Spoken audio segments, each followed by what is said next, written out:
नमस्कार, आप देख रहे हैं न्यूज अफेयर 24 और मैं हूं अनिल। आपकी आयड़ तो बह गई। जी हां, आपकी आयड़, मेरी आयड़। सुनकर जरूर बुरा लग रहा है आपको भी और मुझे भी, लेकिन यह हकीकत है। उदयपुर की लाइफलाइन कहे जाने वाली आयड़, जिसको लेकर नगर निगम से लेकर विधानसभा तक में चुनाव के विकास का मुद्दा उठता रहा, लेकिन नगर निगम के इस कार्यकाल में विकास भी हुआ, आयड़ में चार चांद भी लगे। लेकिन ऐसा कब तक? जब तक बरसात नहीं आई तब तक। क्योंकि उदयपुर में तड़के गर्जना के साथ हुई मूसलाधार बारिश ने आयड़ के विकास को सारा धो डाला। तेज बरसात से सिसारमा चली, स्वरूप सागर के गेट भी खोले, गेट स्वरूप सागर के खुले, लेकिन पोल नगर निगम की खुली। शहर की जनता के सामने करोड़ों रुपए का विकास बहता हुआ नजर आया। बताया जा रहा है कि नगर निगम ने स्मार्ट सिटी प्रोजेक्ट के तहत 75 करोड़ रुपए आयड़ के विकास के लिए बजट में लिए थे, जिसमें अब तक करीब 39 करोड़ रुपए के निर्माण कार्य पूरे किए जा चुके हैं। इसमें गार्डन बनाया, फ्लड लाइट लगाने के साथ कई काम किए। तस्वीरें आप देख रहे हैं जो बरसात के पहले की है। इसमें आयड़ खूबसूरत नजर आ रही है, लेकिन जैसे ही बरसात हुई इसकी सारी खूबसूरती धुल गई। आइए चलते हैं हमारे फील्ड पर सहयोगी पूरण से बात करने के लिए। सोमवार को बीती रात उदयपुर में तेज बारिश हुई। उसके बाद उदयपुर के जो आसपास के जो जलाशय है, नदी नाले हैं, जिले हैं, वो उफान पर हैं। अभी मेरे पीछे आप देख सकते हो, ये आयड़ नदी है जो पूरी वेग से जा रही है, पूरी रफ्तार से जा रही है। क्योंकि पिछोला नदी जो है शहर की, स्वरूप सागर गेट के चारों गेट 6 इंच खोल दिए गए। उसके बाद ये पूरी नदी है जो जारी है। सिसारमा नदी 10 फीट अभी चल रही है वर्तमान में, और ये पानी सीधा आयड़ नदी के माध्यम से उदय सागर जा रहा है। इसके अलावा फतेह सागर भी 10 फीट के करीब पहुंच चुका है। वहीं छोटा मदार, बड़ा मदार भी छलक चुका है। देखना दिलचस्प होगा, जो लाखों करोड़ों रुपए लगाकर आयड़ नदी को वेनिस बनाने की बात कही गई थी सरकार प्रशासन उदयपुर स्मार्ट सिटी की तरफ से, वो जो गहरी घास लगाई गई थी, जो पट्टियाँ लगाई गई थी, जो टाइल्सें लगाई गई थी, जो पानी जब बंद होगा, पानी जब रुकेगा तो देखना दिलचस्प होगा कि क्या पट्टियाँ, वो घास रहती है या नहीं रहती है। न्यूज़ अफेयर 24 के लिए उदयपुर से पूरण प्रजापति की रिपोर्ट। आयड़ नदी को खूबसूरत स्वरूप देने से पहले ही शहर के कई प्रबुद्ध लोग और कांग्रेस नेताओं ने विरोध किया था। पहले ही कह दिया था कि पानी का तेज बहाव आएगा तो निर्माण कार्य बह जाएगा। हुआ भी यही, जनता के करोड़ों रुपए स्वाह हो गए, लेकिन किसी ने नहीं सुना।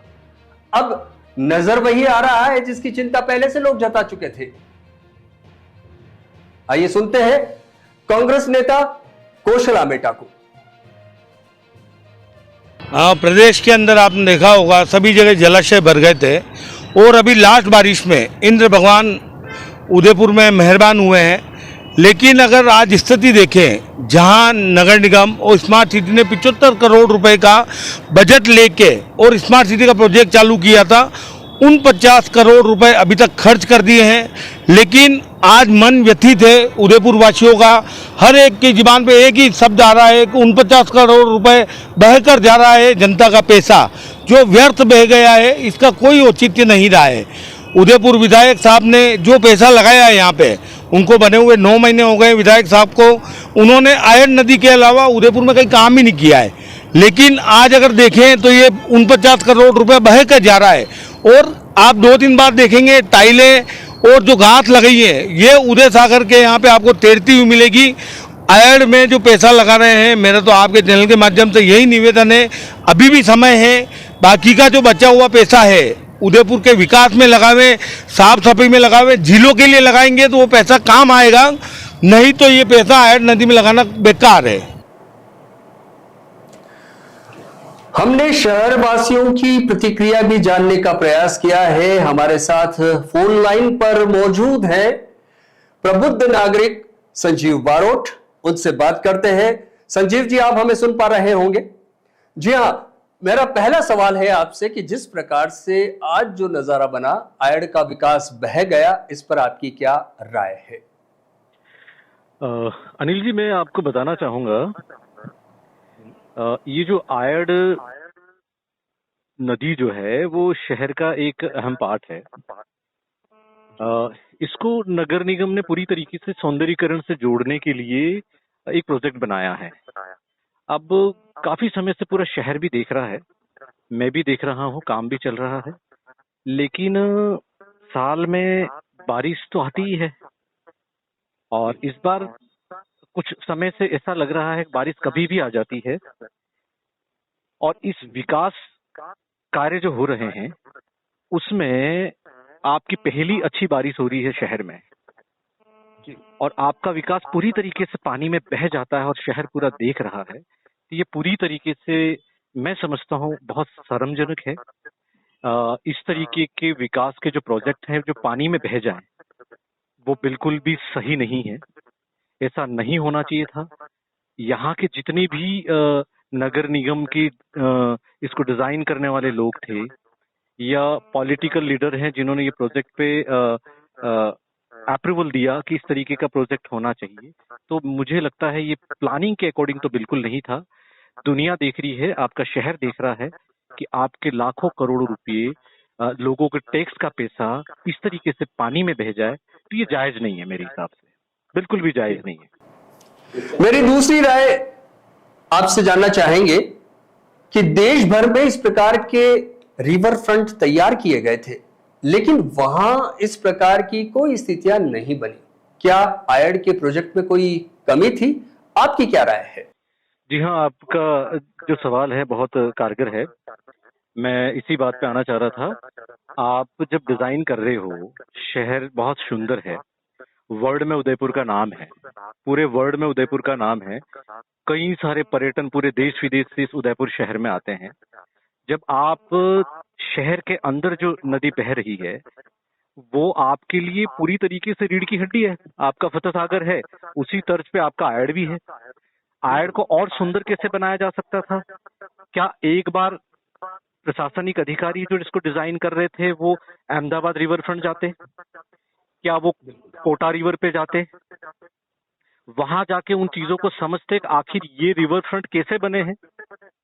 देश में अन्य कई जगह पे हर शहर में नदी होती है, हर शहर में आपको कहीं न कहीं झील नजर आती है। तो वो एक बार पैटर्न को फॉलो करते, वहां से देखते और यहाँ पे फिर यूटिलाइज करते। क्या ये नहीं होना चाहिए था? बड़े इंजीनियरों को नहीं लेना चाहिए था? आखिर कमी तो दिख रही है लोगों को, साफ साफ दिख रही है। आज उदयपुर शहर में हमारी इस सीजन की पहली अच्छी बरसात हुई। उसी बरसात में हमारा जो नदी है, उस नदी के अंदर में जो बीजेपी के शासन में जो काम हुआ है वो सारा बह के चला गया। जब उनको ये जिम्मेवारी किसकी है और ये पैसा कौन देगा? हमारे देश का पैसों की बर्बादी हुई है। और इस तरह की जो काम अगर एक बरसात में अगर ये हाल है तो अगर दूसरी बरसात और हो जाएगी तो मेरे को लगता नहीं है कि इनका जो काम किया है वो नामो निशान रहेगा। इसलिए मैं सरकार से मांग करता हूं कि जो दोषी अधिकारी हैं और जिन्होंने ये टेंडर दिया है, जो ठेकेदार ने जो काम किया है घटिया, उसकी जांच कराई जाए और जिन जिन की गलती है ये पैसा उनसे वसूल किया जाए। नमस्कार, मैं सिद्धार्थ सोनी। जैसा कि आज आप सभी ने देखा कि किस तरह जनता का पैसा का दुरुपयोग हुआ है, किस तरह जनता का पैसा एक आयड नदी में बह गया है, किस तरह निगम ने जनता को मूर्ख बनाया है।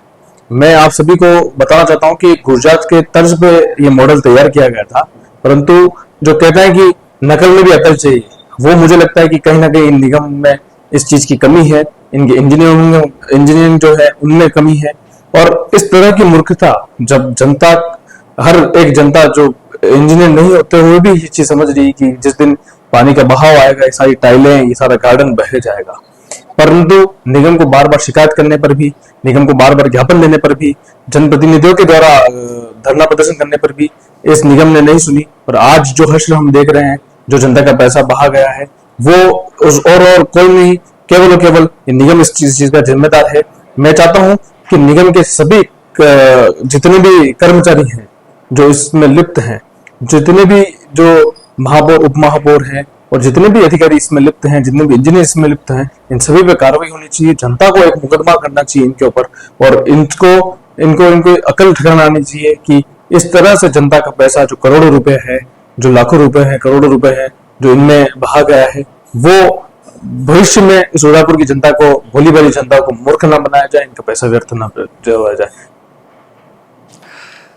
आपके सामने हमने सिलसिलेवार सारी बातें सामने रखी, हकीकत से रूबरू करवाया, शहर की प्रतिक्रिया भी जानी। आपको यह भी बता दें कि नगर निगम जिम्मेदारों से आयड को लेकर जब हमने संपर्क करने की कोशिश की, लेकिन जवाब देने के लिए कोई भी तैयार नहीं हुआ।